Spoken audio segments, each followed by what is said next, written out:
Moro! Ei oo tässä viime aikoina tullut oikein kuvailtua. Ei oikein ollut mitään sellaista ihmeellistä, mitä me on tässä tehnyt. Et me on vähän sen noit takana olevia moottorin sähkösarjaa, niin laitellut vähän parempaa kuntoa, uutta sukkaa ja TMS. Sitten me vähän kattelin noit sisustan osia verhoiltavaksi, että minkälaista sinne tulee. Ja sain tollasen vaihekepinkin löytämään paikkansa ja sille sellaisen suojan siihen ympärille.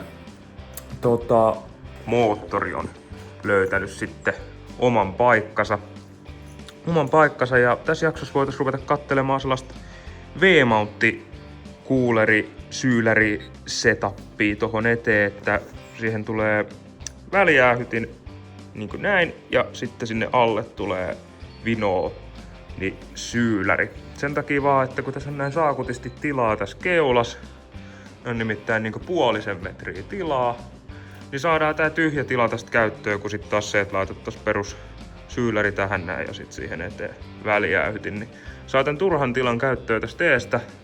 Ja ehkä, kun sen oikein tekee, niin se pitäisi toimia paremmin kuin sellainen perus, mistä ilma menee vaan suoraan molemmista läpitte. Niin ruvetaan sellaista väsäilemään tähän. Tosiaan, tää rupee pikkuhiljaa hahmottumaan, niin katsotaan mitä me on saanut aikaa. Eli tulis aika lailla noin.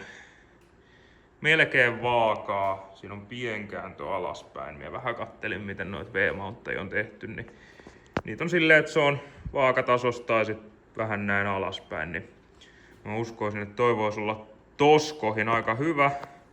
Tästä nämä vanhat syyllärin kannakkeet pois. Saa tilaa siihen ja sit saa helpot ahtoputket menemään tästä turpolle ja tuolta kääntymään läpälle.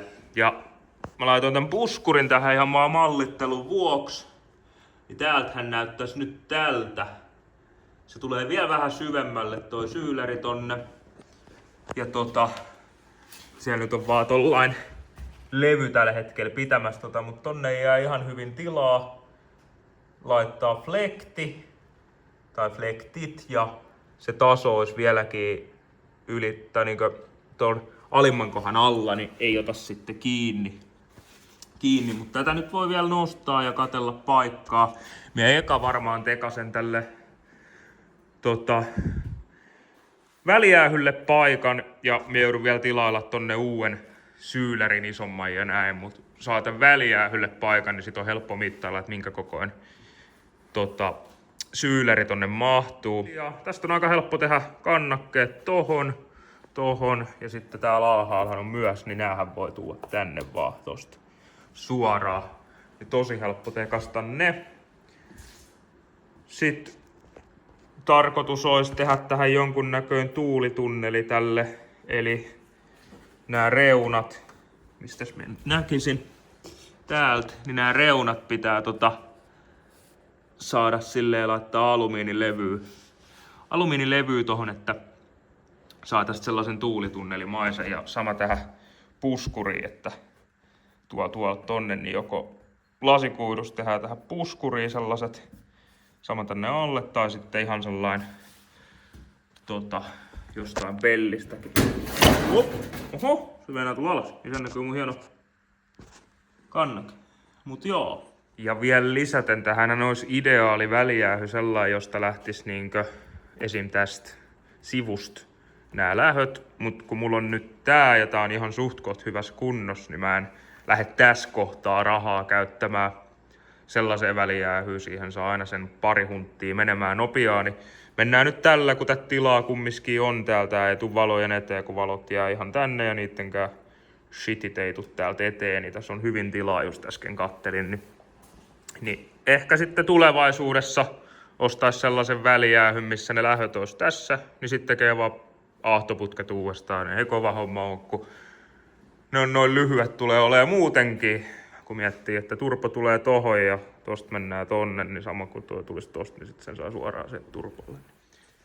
Tosiaan, mä vähän turailin tässä menemään ja sain aika paljon aikaiseksi, enkä tajunnut hirveämmin kuvailla, mutta Katsotaan mitä täällä on hommat edistynyt. Tosiaan välijäyhän löysi paikkansa siitä.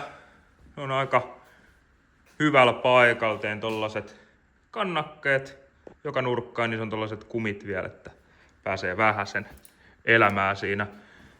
Jos tulee ongelmia, ei pitäisi tulla ongelmia valojenkaan, mutta tästä nyt jos ahtoputkenkaan tulee ongelmia, niin tätä saa helposti simmattua sit tuolta tänne päin. Ja näin, mutta valotkin mahtuu ihan hyvin olemaan. Ei ole mikään siis kunnolla kiinni laiteltu vaan, niin vonksottaa vähän sinne tänne, mutta nehän löysi sinne paikkansa. Täältä reiästä hän näyttää tältä. Tätä syyläriä ei ole millään tapaa tähän nyt vielä laiteltu kiinni, se nyt on vaan mallailun vuoksi, miten se tulee. Se tulee niin, että toi menee kokonaan umpeen toi nurkka tuolta, eli vähän pystympää. Mä tähän mittailen ja tilailen kunnon syylärin, tää on vaan tällainen mallikappale tähän. Ja näin. Sitten täältä apparinpuolen nurkasta niin öljyjäähykin löysi paikkansa. Se tulee sinne, oikein mukavasti näkyy tuolta reiästä, se saa ilmavirtaa sieltä. Ja vanhat letkutkin riitti, ne näkee nyt täältä. Ne menee tuolta noin ja välistä ja sitten tonne koneelle. Tämähän alkaa tästä mukava, kun pystyy noilla vanhoilla osilla kasailemaan tätä eteenpäin. Mut sitten seuraavaksi alkaisi varmaan pikkuhiljaa ole noitten ahtoputkien teko, että täältä menisi sitten tonne ja tosta pyörähtäisi tonne. Oikein mukavan lyhyet. Vähän joutuu tätä sulakeboksia jotenkin tästä mallailemaan, varmaan ottaa tuolta alhaalta vähän poispäin, että saatat alemmas, niin sitten se mahtuu olemaan siinä ahtoputken alla ton kopankaan. En nyt ala sitä siirtämään tonne auton sisään. Mitäs muutamia kerkesin tekee tälle? Ei nyt oikein muutamia on täältä. Myös ajattelin, näähän menee nää sähköt alun perin tuolla pyöräkotelos ja sitten ne menee tuolta alas eikä täältä reiästä. Niin mä siirsin ne silleen, että ne tulee nyt tuolta tänne reikää ja sitten mä nostan tän, kun tää on maalattu, niin tähän ja sitten ne jää tonne niinku lokarin alle. Niin ei ota pyörä kiinni, kun olisi normaalisti täällä näin. Niin siitä tulee ihan hyvä. Noitahan samanlaisia tehdään noihin S-korisiin aika paljon. Mulle myös tulee tänne eteen tällaiset 330 milliset D2 jarrut, D28 pot ja vähän isommat jarrut tänne eteen. Kävin tollaset nappaamassa.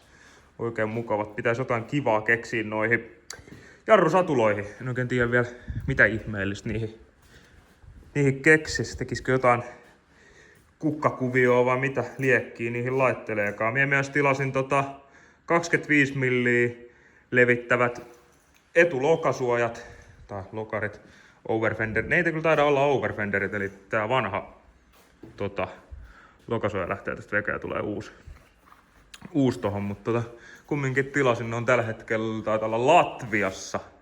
Ne ovat tulos sieltä. Mutta en mä tiedä, olikohan tosta mitään muuta ihmeellistä tällä erää. Ei varmaan. Ei oikein tullut kuvattua nyt tekemistä, mutta eipä tuossa nyt oikein niin ihmeellisesti niin ollut mitään kuvattavaakaan tuossa tekemisessä, kun ei noissa kannakkeista nyt mitään ihmeellisiä tullut. Niin kyllä tässä niin täältä kovaa vauhtia tulee kesää varten ja tarkoitushan olisi, että tähän tulee alumiinista pellit. Eli että näitäkään kannakkeet pellit tähän näin molemmin puolin ja sitten tänne alle tulee myös silleen, että tähän tulee niinku tuulitunneli. Eli tästä kaikki ilma, mikä menee tästä, niin jää tänne eikä karkaa mihinkään tänne reunoille. Älä tipu mihinkään tänne reunoille. Mä en tiedä. Mepä saa vaan tän tallin oven. Mä en oikein tiedä, että pitäisikö tuohon keulaa tehdä jonkunlainen aukko. Kun vakiostaahan näin sen kuuluisi tässä kohtaa olla noi sumari, ei kun pitkät, ne jää nyt pois. Ja pitää keksiä, että mitä noille pitkille tekee, että miten ne tulee. Mutta mietin, että pitäisikö tuossa olla jonkunnäköinen grilli vai jättääkö sen tollaseksi. Tollasiksi, kun sit se välijäähy sais vähän paremmin ilmaa, jos tässä olisi joku aukko, niin se vakiostaa tässä kohtaa niin kuin on. Mut joo, katsellaan sitä lisää sitten seuraavassa jaksossa. Moro!